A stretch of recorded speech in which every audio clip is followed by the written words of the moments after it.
so I don't have to repeat myself.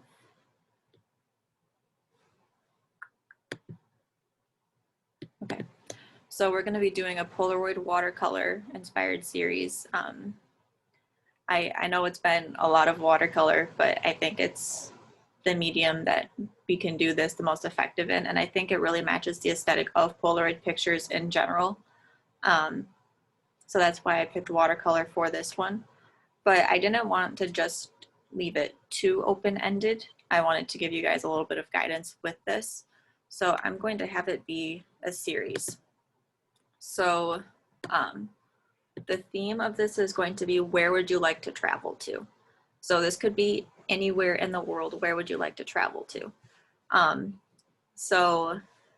Just pick like an overall theme. I want you to pick pictures that kind of can relate to one another.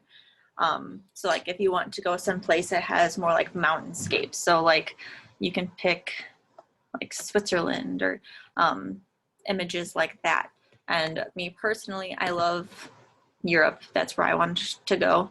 2 of these places I've already been. I've already been to Italy and I've already been to Cork, Ireland.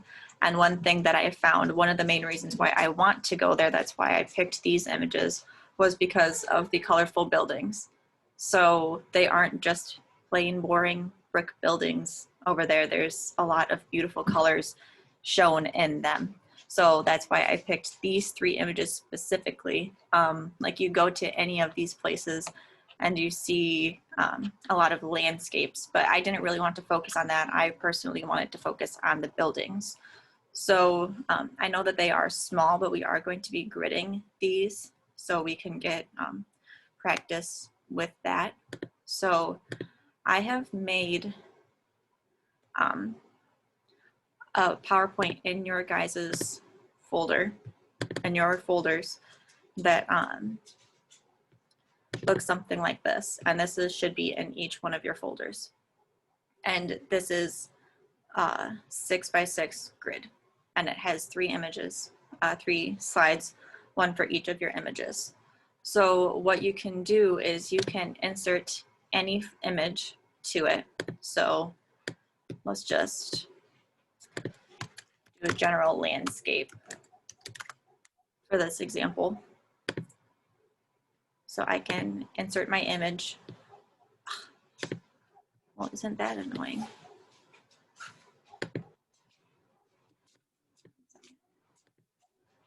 Let me just insert one of the other images that I have then.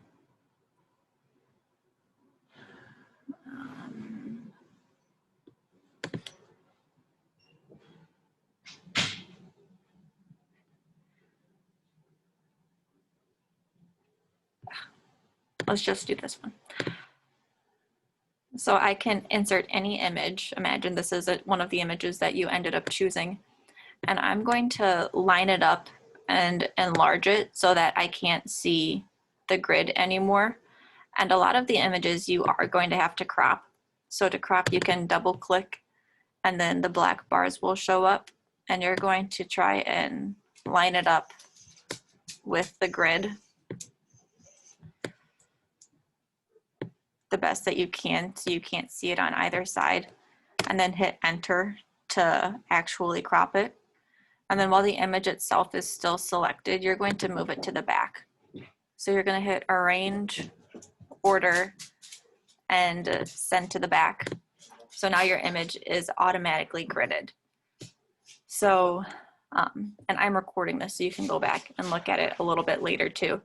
But this way you can have a perfect 6x6 grid and you don't need to worry about drawing it on the actual paper. So that is there for you, and that is in your drives. I'm going to erase that because I think that is actually somebody's. But that is all in your drive. But today, really, I want you to focus on picking your images. So I did mention to, I know my in-person people, that I want them to have the same overall color scheme. So that's again why I picked these images, because it has about the same oranges, it has the same sky, about the same ground. So like this color is really close to the castle, which is really close to this ground. Same with the buildings themselves. They all look coherent, they all look cohesive, they all go together. So you're going to be finding 3 images that show travel.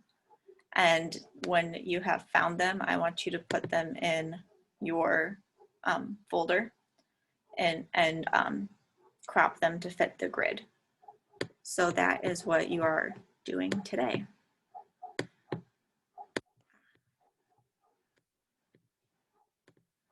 So are there any questions on that?